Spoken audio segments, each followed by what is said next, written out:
মায়ের কোল খালি হোক, এটা আমি চাই না। হাসুবাবু কারণ আমি তো কি বাবা মা সব হারিয়েছে, কান্না করেন? আমার ব্যথা কত কষ্ট, এটা কি রিয়েল কান্না? সেই কষ্ট বুকে নিয়ে তো ফিরে এসব আসছি অভিনয়। দেশের মানুষের জন্য। এখানে আমার তো কোনো চাওয়া পাওয়া নেই।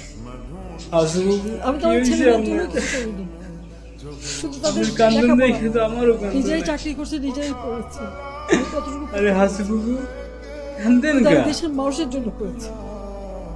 আজকে অন্তত মানুষের ভাত পোলাপানের খাওয়ার চাইছিলে ব্যবস্থা, চিকিৎসার অধিকার, ব্যবস্থা, তাদের আপনি কাজের বানাই দিলেন, সংস্থান, পোলা বানাই দিলেন রাজাকার, সবই তো করে আবার দিচ্ছি। এখন বড় বড় কথা বলেন।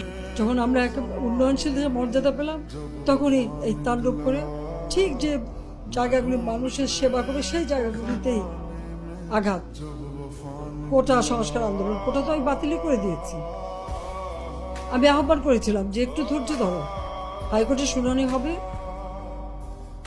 হাইকোর্ট যে রায় দেয় না তারপরে